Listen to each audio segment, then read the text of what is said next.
समर्थन इस तरह से है कि एक सकारात्मक काम होना है। तो हम सरकार से उम्मीद करते हैं और गुज़ारिश करते हैं कि आप ये अधिनियम लाए हैं संशोधन करके, तो इसमें ईमानदारी से, पारदर्शिता से वक़्फ़ की ज़मीनों को बिना किसी लूट-पाट के वो समाज की दबे-कुचले लोगों के लिए शेल्टर होम हो। समर्थन इस तरह से है कि एक सकारात्मक काम होना चाहिए। आज सरकार जो कदम उठा रही है, ये कदम बहुत पहले पिछली सरकारों और हमारे मज़हबी लीडर और समाजी लीडर जो मुस्लिम हैं, उनको मुस्लिम समुदाय की का गरीबी और पिछड़ापन और दुर्बलता पे उनको पे नज़र होनी चाहिए, क्योंकि वक़्फ़ की ज़मीन न दान की जाती है और न ही खरीदी और बेची जाती, क्योंकि वक़्फ़ की ज़मीन शरई कानून के हिसाब से वो खुद दान कर देते हैं लोग। जो दान करते हैं उनका मकसद ही यही होता है कि समाज के गरीब, पिछड़े और दबे-कुचले, गरीब, असहाय, बीमार लोगों के लिए शेल्टर होम हो, आश्रय होम हो, मदरसे हों जो बहुत अच्छे और एडवांस हों कि एक इमाम मस्जिद मदरसे का या मस्जिद का एक इमाम भी हो तो वो एक आईएएस ऑफिसर हो, जज हो, अधिकारी हो, समाजी लीडर हो, राजनीति लीडर हो। हमें इमाम की ज़रूरत है, मुस्लिम कम्युनिटी में इमाम की भी ज़रूरत है और डॉक्टर और जज की भी ज़रूरत है। और महिलाओं के अधिकार जब वो उनके माँ-बाप नहीं रहते, उनको तलाक दे दिया जाता है, तो वो कहाँ छत जाएँ, किसके छत पे जाएँ? क्या भाई के परिवार के पास जा कर के बैठ जाएँ, भाई अपने परिवार को पाले कि तलाकशुदा बहन का जीवन गुज़ारा करे? तो इसलिए वक़्फ़ की ज़मीन का यही मकसद है कि मुस्लिम कम्युनिटी के गरीब और असहाय और बेसहारा लोग, बीमार लोग, उनके लिए हॉस्पिटल हो, एजुकेशन सेंटर हो, शेल्टर होम हो, कारखाने हों, ताकि वो सामाजिक और आर्थिक स्थिति में बेहतर हो जाएँ और वो देश का, मुस्लिम समुदाय का, खानदान का, अपने परिवार का खुशहाल ज़िंदगी जी सकें।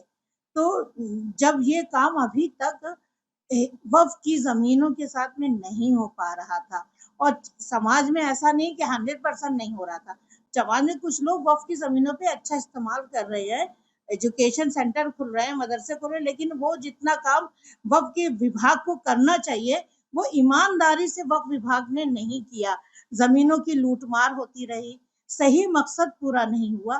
तो हम सरकार से उम्मीद करते हैं और गुज़ारिश करते हैं कि आप ये अधिनियम लाए हैं संशोधन करके, तो इसमें ईमानदारी से, पारदर्शिता से वक़्फ़ की ज़मीनों को बिना किसी लूट-पाट के वो समाज की दबे-कुचले लोगों के लिए शेल्टर होम हो, आश्रय होम हो, मदरसे हों, कारखाने हों, मदरसा मॉडर्नाइज़ हो, ताकि वहाँ से इमाम भी निकले और जज और आईएएस अधिकारी भी पढ़ के निकले और वो काम करें समाज का और उनकी आर्थिक स्थिति बढ़े। सच्चर कमेटी ने भी यही कहा था कि मुस्लिम समुदाय की हालत दलितों से भी बदतर है। जब ये रिपोर्ट है तो उसको आप सच और सकारात्मक वर्तमान सरकार करे। अभी तक किसी सरकार ने मुसलमानों के हित के लिए और उनके एजुकेशन के लिए कुछ नहीं किया, सिर्फ वोट की राजनीति हुई है।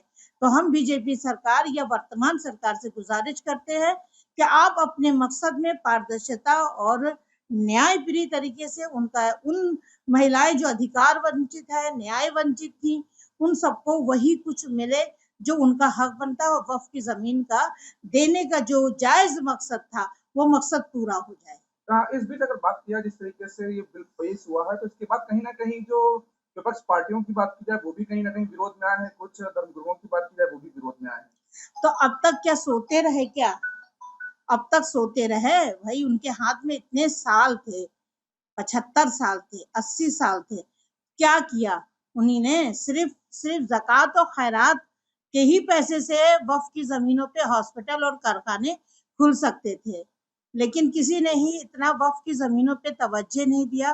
वक़्फ़ के विभाग ही में लूट-मार मचती थी।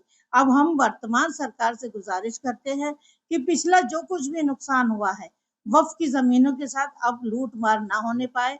जिन लोगों ने नाजायज़ कब्ज़ा किया है, उन नाजायज़ कब्ज़े को छुड़ाया जाए और जिन लोगों ने बेईमानी या कब्ज़ा किया है, उन ज़मीनों पे जाँच की जाए और जो दोषी हैं, उन पे भी कार्रवाई होनी चाहिए। जो शरीयत की ज़मीन थी, शरीयत के मुताबिक चलनी चाहिए थी।